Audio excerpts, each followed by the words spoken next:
അയല മീനും പുട്ടുകുറ്റിയും വെച്ച് ചെയ്യാൻ പറ്റിയ ഒരു അടിപൊളി രുചിയുള്ള ഒരു റെസിപ്പിയാണ് ഇന്ന് നമ്മൾ ഷെയർ ചെയ്യുന്നത്. അപ്പോൾ എല്ലാവരും ഉണ്ടാക്കി നോക്കുക. വീഡിയോയിലോട്ട് പോവാം. അപ്പോൾ ആദ്യം തന്നെ നമുക്ക് മീനൊന്ന് പൊരിച്ചെടുക്കണം. അതിന് വേണ്ടിയിട്ട് ഞാനിവിടെ ഒരു 2 ടീസ്പൂൺ മുളക് പൊടി എടുത്തിട്ടുണ്ട്, 1/4 ടീസ്പൂൺ മഞ്ഞൾപ്പൊടി, ആവശ്യത്തിനുള്ള ഉപ്പ് ചേർത്ത് കൊടുക്കുക, പിന്നെ 1 ടീസ്പൂൺ വിനാഗിരി ചേർത്തിട്ടുണ്ട്.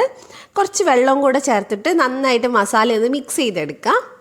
അപ്പോൾ നല്ലപോലെ മിക്സ് ചെയ്യാം. നമുക്കിത് അയലമീൻ വെച്ചിട്ട് മാത്രമല്ല മത്തി വെച്ചിട്ടൊക്കെ ചെയ്യാം. അപ്പോൾ ഇനി നമുക്ക് അയല ഞാൻ ഒന്ന് വരണ്ടെടുത്തിട്ടുണ്ട്, കട്ട് ചെയ്തെടുത്തിട്ടുണ്ട്. അതിലേക്ക് നന്നായിട്ട് തേച്ച് പിടിപ്പിക്കുക. അപ്പോൾ ഞാനൊരു 4 പീസ് അയലയാണ് എടുത്തിട്ടുള്ളത്. നന്നായിട്ട് മസാല തേച്ചതിന് ശേഷം നമുക്കിതൊന്ന് ഫ്രൈ ചെയ്തെടുക്കണം. അപ്പോൾ വെളിച്ചെണ്ണയിൽ തന്നെ ഫ്രൈ ചെയ്യാൻ നോക്കുക, അതാണ് കൂടുതൽ ടേസ്റ്റ് ഉണ്ടാവുക. അപ്പോൾ ഞാനിത് എല്ലാം വെച്ച് കൊടുത്തിട്ടുണ്ട്. ഇനി ഇത് അവിടെ ഫ്രൈ ആയി വരുന്ന സമയം കൊണ്ട് നമുക്കിതിലേക്കുള്ള ഫില്ലിംഗ് റെഡിയാക്കണം. അതിന് വേണ്ടിയിട്ട് ഞാനിവിടെ കുറച്ച് വെളിച്ചെണ്ണ ഒഴിച്ച് കൊടുക്കുന്നുണ്ട്. അതിലേക്ക് നമുക്ക് 3 സവാള ചെറുതായിട്ട് കട്ട് ചെയ്ത് ചേർത്ത് കൊടുക്കാം. എന്നിട്ട് നല്ലപോലെ നമുക്കിതൊന്ന് വഴറ്റിയെടുക്കണം.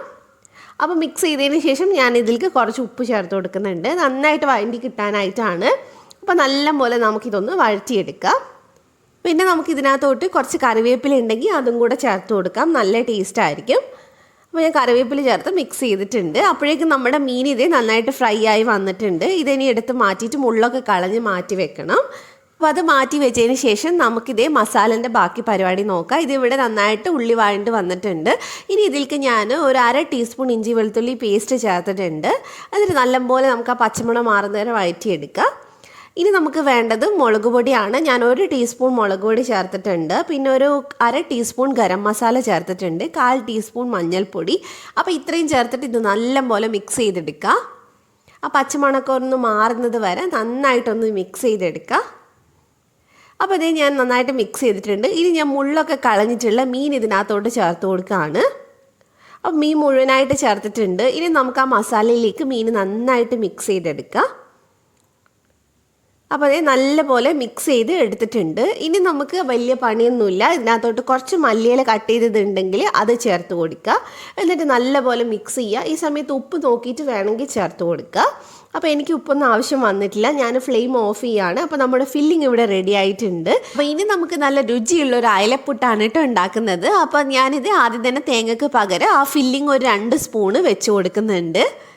ഇനി നമുക്ക് പുട്ടുകുറ്റിയിലേക്ക് പുട്ടുപൊടി ചേർത്ത്, പുട്ടുപൊടി ഉണ്ടാക്കുന്നത് ഞാൻ കാണിച്ചിട്ടില്ല, എല്ലാവർക്കും അറിയുന്നതായിരിക്കും, അറിയാത്തവരുണ്ടെങ്കിൽ ജസ്റ്റ് ചോദിച്ചാൽ മതി. അപ്പോൾ ഞാനിത് ഒരു 2-3 സ്പൂണ് പുട്ടുപൊടി ചേർത്തിട്ടുണ്ട്.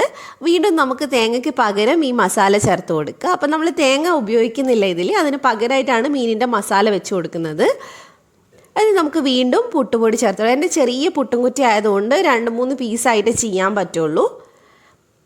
അപ്പോൾ ഇനി നമുക്ക് ലാസ്റ്റായിട്ട് കുറച്ചും കൂടെ മസാല വെച്ച് കൊടുക്കുക. നല്ല ടേസ്റ്റി ആയിട്ടുള്ള ഒരു പുട്ടാണ് കേട്ടോ, എന്തായാലും ഉണ്ടാക്കി നോക്കുക. ഇത് അയല വെച്ചിട്ട് മത്തി വെച്ചിട്ടും ഒക്കെ ചെയ്യുക. അയലയാകുമ്പോൾ അധികം മുള്ളുണ്ടാവില്ല, അപ്പോൾ കഴിക്കാൻ നല്ല സുഖമായിരിക്കും. അപ്പോൾ ഞാൻ ഇതേ മസാല ഫുള്ളായിട്ട് വെച്ചിട്ടുണ്ട്. ഇനി നമുക്കിത് വേവിച്ചെടുക്കാം. സാധാരണ പുട്ട് വേവുന്ന പോലെ തന്നെയാണ് വേവിച്ചെടുക്കുന്നത്, അതിൽ കൂടുതൽ സമയം വെക്കേണ്ട ആവശ്യമൊന്നുമില്ല. അപ്പോൾ നമ്മുടെ പുട്ടിൻ്റെ ആവിയൊക്കെ വന്ന് നന്നായിട്ട് വെന്തിട്ടുണ്ട്. ഇനി നമുക്ക് ചൂടോടെ തന്നെ ഇത് സെർവ് ചെയ്യാം. അപ്പോൾ എല്ലാവരും ഉണ്ടാക്കി നോക്കുക, എന്നിട്ട് ഫീഡ്ബാക്ക് അറിയിക്കുക. അപ്പോൾ നിങ്ങൾക്ക് റെസിപ്പി ഇഷ്ടമായിട്ടുണ്ടെങ്കിൽ ചാനൽ സബ്സ്ക്രൈബ് ചെയ്യുക, തൊട്ടടുത്തുള്ള ബെല്ല് ക്ലിക്ക് ചെയ്തിട്ട് ഓളോടെ ക്ലിക്ക് ചെയ്യുക, എന്നാൽ മാത്രമേ ഞാൻ വീഡിയോസ് ഇടുമ്പോൾ നോട്ടിഫിക്കേഷൻ വരുള്ളൂ. അപ്പോൾ മറ്റൊരു നല്ല റെസിപ്പി ആയിട്ട് നമുക്ക് കാണാം. Thank you for watching.